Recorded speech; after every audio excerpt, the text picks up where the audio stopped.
Et boum les gens, aujourd'hui on est réunis pour parler d'un magnifique deck les gars. Déjà mettez-vous dans l'ambiance, mettez-vous un petit fond sonore de Jurassic Park parce que là on va parler de gros dinosaures les gars. Et pas n'importe lesquels hein. Vraiment parce que là il y a du lourd. Là on parle quand même pour les connaisseurs du Gigano, qui est un peu un T-Rex gonflé au stéroïde on va dire. On peut dire ça. Donc on a un deck basé sur cette grosse bébête. On va un petit peu disséquer tout ça. On va regarder carte par carte ce qui compose cette magnifique decklist que je vous ai concoctée personnellement. D'ailleurs, je l'ai joué au Grand Open. Et vraiment, je vais vous expliquer carte par carte pourquoi elles sont présentes, qu'est-ce qu'elles donnent dans ce deck pour créer le deck Terrazor, les bons côtés, les mauvais côtés du deck, et on va en faire une petite soupe toute mignonne, les gars. Alors, c'est parti! Donc, tout d'abord, je vous présente le magnifique et le puissant deck Terrazor. Donc, Terrazor, évidemment, c'est que du je arrive à bégayer, c'est très fort. C'est que du dinosaure. Et on va commencer par tout simplement les petites bébêtes de base. On appelle ça un peu le T0 parfait, l'Oviraptodon Terrazor. Donc, pour ceux qui connaissent un peu les cartes rouges et qui connaissent par exemple la Rain Needle dans les Star Dragon, c'est sa copie conforme, sauf que c'est un Terrazor qui coûte un réduction de 1, donc c'est gratuit, c'est le T0 parfait. Il a des stats 2000 pour un corps, niveau 2 il passe à 3000, et niveau 3 il passe à 4000 le copain. Donc comme son homologue Star Dragon, c'est la copie conforme, sauf que il a Terrazor dans son nom de carte, et ça les gars, ça va être très fort. Et vous verrez ça, et vous comprendrez aussi ça par la suite. Ensuite, on a le Cornered Flamerate. On le présente plus, c'est le copain qui sert à piocher quand il est niveau 2 ou niveau 3. C'est pour ça qu'il est présent qu'en x2. Il est là un petit peu pour stabiliser un peu le deck et chercher un peu plus de cartes si besoin est. C'est pour ça qu'il est présent. Derrière, je ne me souviens plus si je vous l'avais présenté dans la liste des Star Dragon, mais on va présenter rapidement le Flamefish. Ça, la Lavafish, donc ça rentre pas dans les Terrazors ou les Star Dragon. Mais là où on l'aime, c'est parce que niveau 1, niveau 2 ou niveau 3, s'il a le sous le corps et qu'il est détruit tout simplement, vous allez pouvoir détruire en retour un spirit adverse avec 4000 de puissance ou moins. Pour un coup de 2 avec une réduction de 1, c'est vraiment pas dégueu, ça va chercher à faire une destruction. Ça permet, on va dire, de bloquer une attaque, détruire une autre créature, donc ça peut potentiellement bloquer 2 attaques pour un tour. C'est vraiment très fort. Moi j'aime, c'est une très bonne carte. C'est pour ça que je joue que x2, parce que x4 ça ferait beaucoup, puisque c'est pas avec lui qu'on va gagner, il l'a de manière défensive, mais il est quand même présent. Derrière, on va présenter une des stars du deck qui est le Bearded Eagle, de mon anglais très développé, hein, vous pouvez toujours le remarquer. Coup de 3, réduction de 3, donc vous avez 3 de réduction sur le terrain, il est gratuit. Avec un corps, on monte niveau 1 à 3000, pour 2 5000 et pour 4 7000. Honnêtement, c'est très rare de monter à 7000 quand même, mais ça arrive de temps en temps. Et une carte gratuite dans un deck qui veut taper, bah on prend, tous les jours. Là, on va partir sur le duo. Donc vous voyez le Dilophosa et le Dinoman, c'est deux cartes qu'on veut avoir autour de tour 3. Je vais vous expliquer pourquoi. En fait, c'est un peu comme vos deux mains. Ces deux copains-là, c'est vos gardes du corps, c'est ce qui va vous permettre d'ouvrir un peu le terrain et de simplement donner un peu d'épices à toutes les games que vous allez jouer. Puisqu'on va commencer par le Dilophosa qui va être votre main qui va donner des gros starts à votre adversaire. Puisque pour 3 réductions de 2, donc en clair, si vous avez les bonnes réductions, il ne vous coûtera que 1 sur le terrain. Juste niveau 1, niveau 2, c'est les deux niveaux qui sont débloquables sur cette créature-là, juste il ne peut pas bloquer. Donc c'est pour ça qu'il est vraiment là que pour taper. Voilà, il fait rien de plus. Un Dilophosaure, hein, pour ceux qui connaissent bien les dinosaures. Effectivement, j'ai passé mon bac plus 3 sur Arc, les gars. Donc tout ce que je peux vous dire, c'est que voilà, c'est un ami des bêtes. Enfin, quoique, quand il est devant toi, tu l'aimes pas trop. Mais bref. Du coup, 4000 de puissance, c'est quand même pas dégueu pour 1. Et derrière, avec 3 corps, il monte à 8000. On rappelle qu'on joue rouge, qu'on a des Nexus sympas qui montent la puissance. Donc, pour un corps seulement à poser, il tape très fort et ça, on aime. Et derrière, son homologue là, le Dinoman Tyrannoid, qui est un Terrazor comme le Dilophosaure. Il a la même coste de réduction et le même coût de cost. Et surtout, niveau 1, niveau 2, niveau 3, il vous dit qu'en gros, tant que vous avez que 2 spirits ou moins, il monte directement niveau 3. Exemple concret, on a notre copain le Dilophosaure sous le terrain pour taper. Lui, il est présent, vous le jouez pour 1, vous laissez juste un corps sur lui. Si vous n'avez pas plus de 2 créatures, il monte niveau 3. 6000 de puissance. C'est un très bon bloqueur en early. Dès le tour 2, vous le posez, vous êtes bien. Vous avez de quoi vous protéger. Au pire des cas, vous pouvez taper avec lui, son match-up que vous avez évidemment devant vous. Mais vraiment, on a la main qui donne des baffes et la main qui récupère si jamais le gars devant vous fait un petit peu le fifou. Et tout ça pour pas beaucoup de corps en fait. Et du coup, c'est pour ça qu'en fait, on est un peu sur un deck qui est tenté d'être aggro mais qui peut être mid-range. Car du coup, avec ces deux copains-là, vous allez pouvoir totalement économiser vos corps pour pouvoir utiliser un peu plus de magie et donc avoir un contrôle total sur l'adversaire. Et ça, les gars, c'est ouf.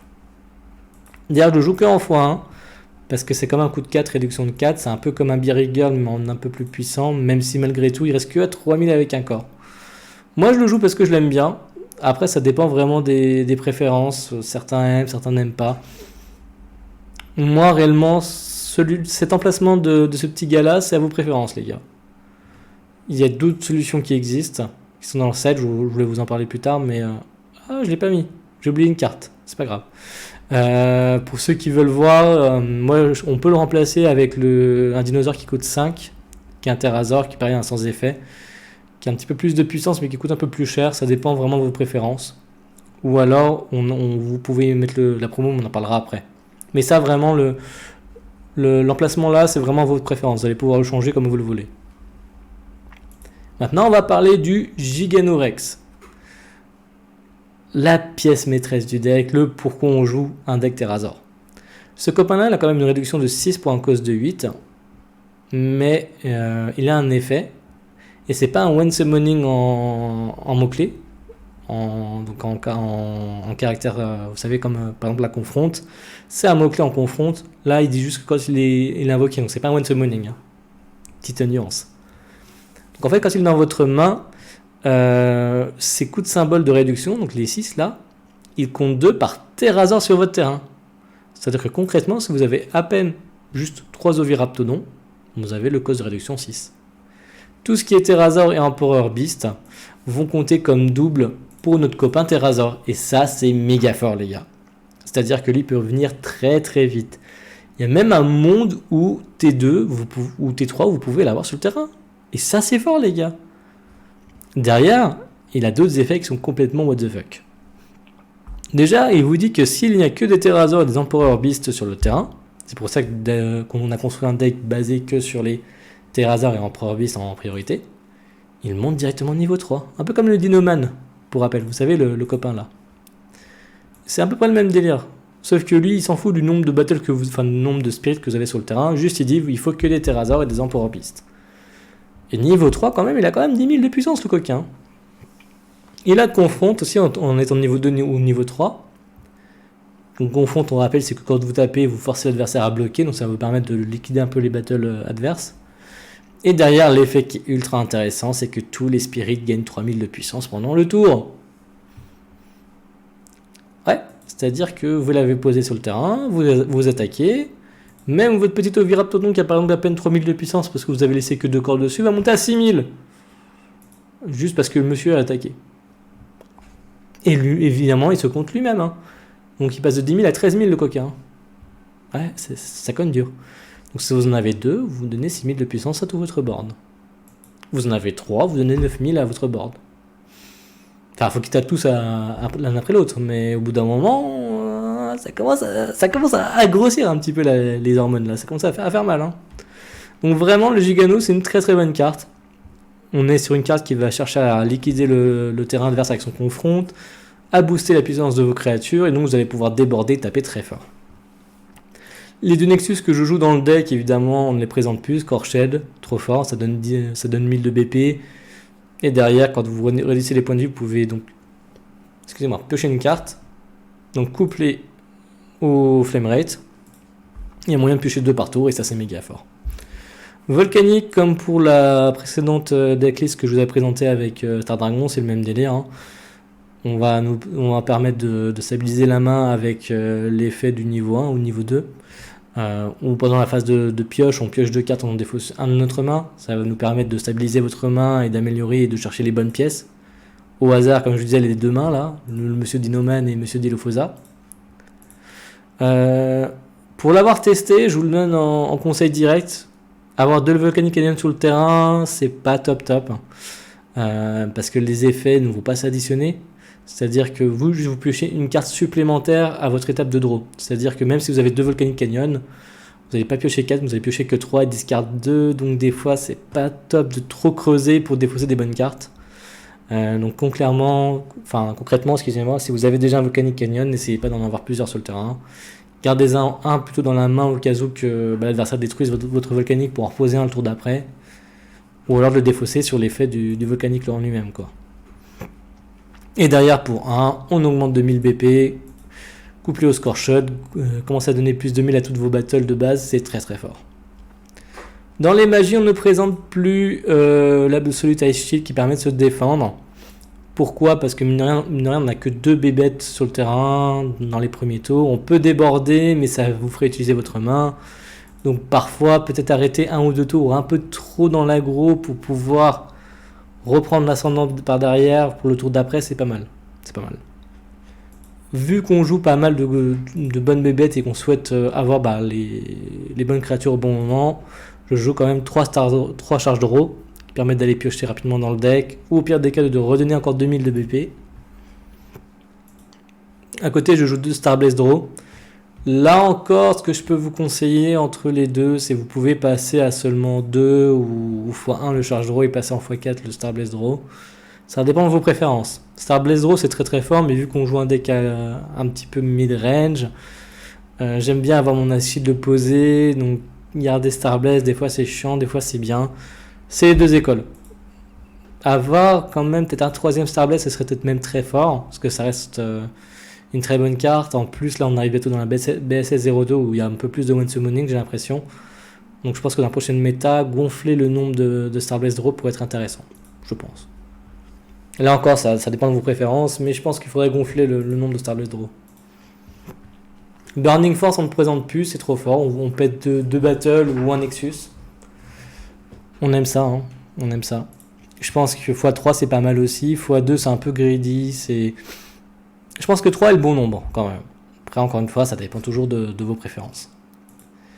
Dream Bomb, moi je joue même deck parce qu'il y a des match-ups, des fois on aimerait bien virer des cartes un peu trop reloues. x1 ou x2, pareillement, ça dépend de vos préférences. C'est une très bonne carte, moi c'est pour ça que je me permets de la jouer quand même dans Terrazor. Vu qu'on a du confront, des fois on va être obligé de taper dans des battles. Donc peut-être en virer certaines qui peuvent être dérangeantes.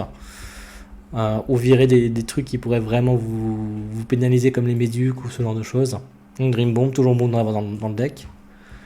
Et Volcanic, c'est un peu comme Burning, on va chercher des petites battles qui sont un peu chiantes, liquider le terrain pour pouvoir facilement choisir ce qui reste et faire le ménage pour passer tout droit. Là on va partir dans le sideboard. Donc là c'est les cartes qu'on peut ajouter dans le deck ou dans le side. Donc là le Dragon Trooper c'est pas vraiment du side, c'est plus main deck, ça se joue très bien puisque c'est un coût de 2, réduction de 2, donc on arrive sur quelque chose de pas cher qui peut se coupler avec le petit Birdie Eagle. Quand il tape il gagne plus de 1000 pour rappel, pour seulement 2 corps. Quand il est gratuit de base il compose juste 2 corps pour avoir une frappe à 5000, sans parler des Nexus derrière. C'est une très bonne carte pour taper, pour avoir un peu d'aggro. Moi je ne joue pas parce que c'est un Dragonoid, c'est ni un Emperor Beast, ni un Terrazor, donc ça peut être contre-productif par rapport à notre Giganorex. C'est pour ça que je ne joue pas, mais il se joue. Vous pouvez le jouer x2 dans votre main deck, c'est vraiment pas déconnant parce que ça vous permet d'avoir une battle gratuite qui tape. Sachant que de base on en a quand même pas mal, hein. On a quand même du Red Needle x4, du Loviraptodon, vous jouez le petit aigle, vous pouvez avoir l'Ankylosaure ou une autre carte que vous avez choisie. Donc on a déjà pas mal de cartes pour pouvoir taper à répétition. Donc ça peut aller dans ce sens-là. Derrière, moi je joue ça en side. Là, c'est vraiment du side pur. Parce que vraiment le purple fait mal. Surtout ce qui permet d'enlever des décors à nos cartes. Donc l'avoir en side, c'est pas mal. Mais c'est pas vraiment du main deck. Là c'est vraiment pour du side pur. Cette carte-là, je l'ai testée. Moi je l'aime vraiment. Moi je l'avais joué en main deck en x2. Le Swordosaurus. C'est une très très bonne carte puisque par contre ça coûte 2 pour une réduction de 2. Donc ça on le verra plutôt minimum à partir du T3 quand il y a déjà eu le duo de posée. Là après on commence à essayer de monter en niveau avec lui parce qu'il tape vraiment très fort. Niveau 1, niveau 2, niveau 3 il gagne 2000 quand il tape. Donc c'est assez impressionnant. Et derrière surtout quand il est niveau 2 ou niveau 3, Si un autre de vos Terrazors est bloqué, lui, il se remet en action. Ouais, c'est-à-dire que, imaginez, vous tapez avec vous avez déjà tapé avec votre Swordosaurus. Derrière, vous tapez avec votre Dilophosa, l'adversaire bloque. Et bah, paf, effet, il va se relever. Et on rappelle qu'il gagne les 2000 pour le tour. C'est pas marqué juste pour le combat ou autre. Donc, c'est-à-dire que même s'il est minimum niveau 2, il a attaqué une première fois, il est à 6000. Un autre de vos Terrazors se fait bloquer, il se relève, il retape, il regagne encore 2000. Il repasse à 8000 le coquin. Ouais, c'est... Là, je pense que vous visualisez la chose. Et derrière, effectivement, si vous avez un bon moment de déduction, le confront va du coup proc votre Terrazor. Bah oui, parce qu'elle confronte au niveau 2 de votre carte maîtresse, ça force l'adversaire à bloquer, et donc Terrazor bloqué, la promo va se relever. Ouais, vous voyez un peu le délire, Il m'est arrivé à un moment d'une game qui était très marrante, où j'avais justement 2 Gigano, et que j'en avais 2 comme lui. Ah bah j'attaquais avec mes Swordosaurus, j'attaque avec mon Gigano, confronte, paf paf, les deux promos Swordosaurus se relèvent, et ils ont gagné les 3000 de bonus du Gigano, plus les 2000 de bonus de base, et là il va retaper pour regagner encore 2000 de bonus. Ah, ça fait beaucoup. Ce que je peux vous donner en conseil, c'est de jouer avec des dés, pour pouvoir vous compter le nombre de fois où vous gagnez des bonus, parce que sinon on s'y perd. Ensuite, on a ça qui est vraiment du side. Contre jaune, c'est pas mal parce que ça permet de détruire toutes les spells qui ont 2000 au moins. Et les One Destroy ne sont surtout pas trigger par l'effet. Donc ça, c'est méga fort, les gars. En plus, quand il attaque au niveau 3, vous piochez une carte, ça coûte 5. Mais j'ai déjà 7 contre du jaune et vraiment, ça fait le taf. Vraiment, contre toutes les petites tortues de merde, tous ces trucs bien relous en jaune. Et peut-être d'autres match-up à voir, mais c'est vraiment très très fort. Ça m'a vraiment aidé. On peut jouer celui-là aussi. Là, ça dépend vraiment de vos préférences. Là, on est quand même sur une carte qui coûte 3 pour une réduction de 3. On a déjà les burnings normalement pour aller chercher les Nexus, mais lui il permet de faire Nexus et cartes de combat. Selon le match-up, il peut être intéressant à jouer, mais ça coûte quand même cher. Mais ça vaut préférence, ça peut être possible. Feral Slash est beaucoup trop fort, les gars. Si vous avez de la place et que vous aimez vraiment la carte, vous pouvez la jouer en main deck. Puisqu'il vous permet tout simplement, quand vous perdez un point de vie, d'aller chercher une carte de combat adverse qui a 3000 ou moins, de la détruire.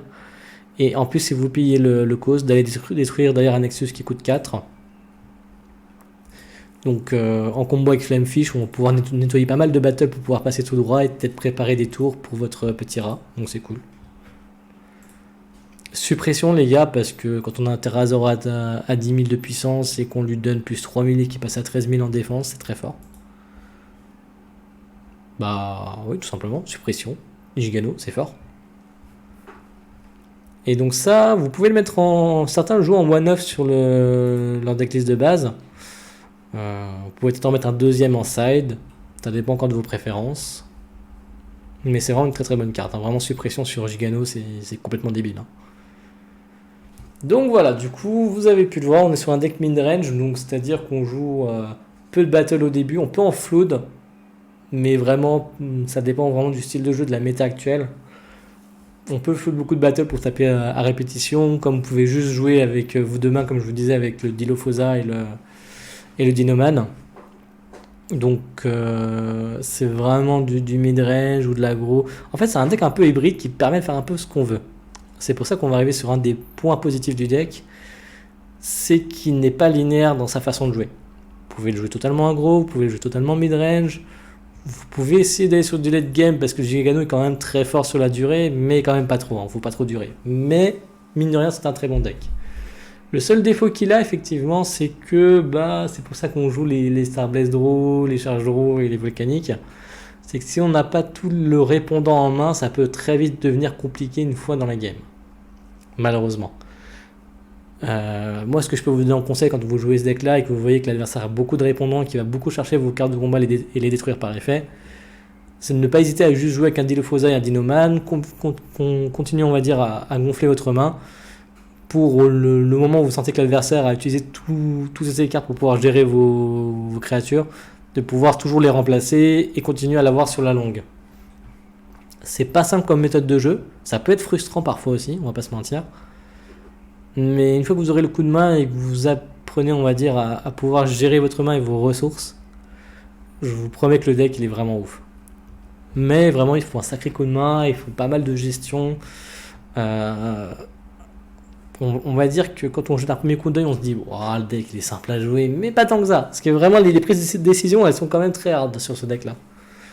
La construction en lui-même, elle est cool aussi parce qu'elle est vraiment propre au joueur. C'est-à-dire qu'autant il y a beaucoup de decks qui vous demandent d'avoir telle carte, telle carte, telle carte. Autant là, honnêtement, à part le Dilophosa, le Dinoman, le Viraptodon et le Terrazor, vraiment tout le reste se construit selon votre envie. C'est-à-dire que si vous aimez vraiment le côté défensif, avoir plus de magie, vous pouvez gonfler à 3, 4 Burning, 2-3 Dream Bomb, 2-3 Volcanic Canyon à côté, des suppressions, enfin vraiment, vous allez pouvoir manier votre main deck à vos préférences, vos habitudes de jeu. Et vraiment, la construction du Terrazor, elle est vraiment cool. Même tellement cool que des fois, on se prend un peu la tête sur les ratios, parce qu'il y a beaucoup de choses qu'on veut rentrer, qu'on veut sortir, qu'on veut diminuer et augmenter. Mais vraiment, en termes de construction, vous allez juste pouvoir vous amuser. Et du coup, pour moi, ça va être un deck à garder sur la longue, puisqu'il va toujours pouvoir s'améliorer. Vraiment, le Terrazor en lui-même, il est tellement fort que je pense qu'il va avoir du mal à avoir du gros power creep pour pouvoir l'éclipser en lui-même. C'est pour ça qu'on voit d'ailleurs toujours au moins un en top, même dans les derniers Grand Open, on voit toujours un Terrazor qui traîne, parce que ça reste un très très bon deck, très équilibré.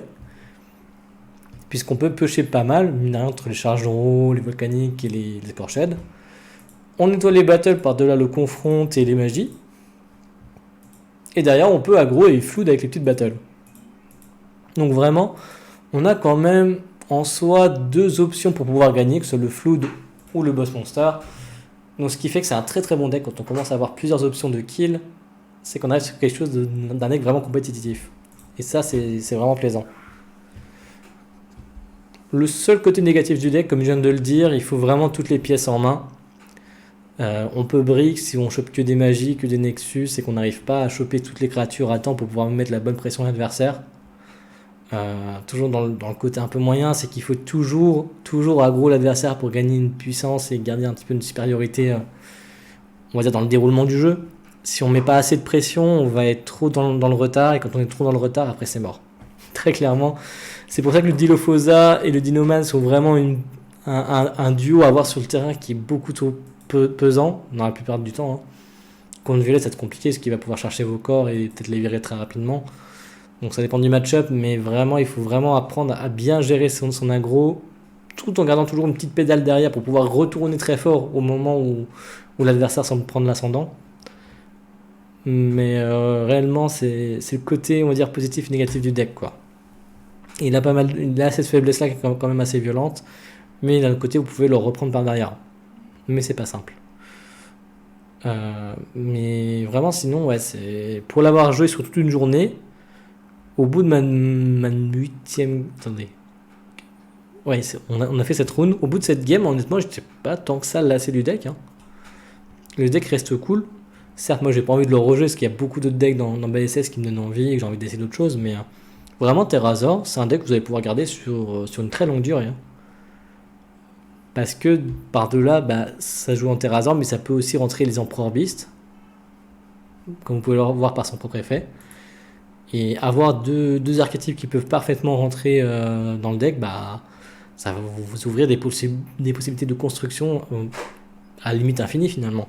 Et donc vous allez pouvoir faire vraiment des choses totalement personnelles, et que ce soit en termes de compétitif ou même en termes de fun, si vraiment vous voulez jouer sans local, vous faire plaisir et rigoler. Il y a tellement de cartes qui peuvent rentrer dedans et du coup le façonner à votre façon de jouer et juste kiffer votre moment. Terrazor, c'est vraiment le deck à avoir. En plus, vous jouez des dinosaures, c'est cool de jouer des dinosaures, donc qu'est-ce que je peux dire de plus, les gars, clairement. Donc là, je vous ai parlé un petit peu de tous les points forts et les points faibles. Là, on a survolé le tout, on a parlé de tout ce que vous pouvez changer par rapport à vos envies selon le deck. C'est un deck vraiment équilibré et qui peut que vous faire plaisir. Donc là, bientôt, je vais lancer donc la vidéo pour pouvoir tourner un BO1, on va le voir en action. J'ai d'ailleurs prévu une personne qui adore le deck, qui l'a construit sur toutes ses formes, qui va donc pouvoir vous montrer un peu la toute puissance de ce deck là. Et pour ça, je peux juste vous dire, abonnez-vous pour pouvoir avoir l'information de quand la vidéo va arriver pour la suivante. Et sur ce, je vous dis bon jeu et à bientôt.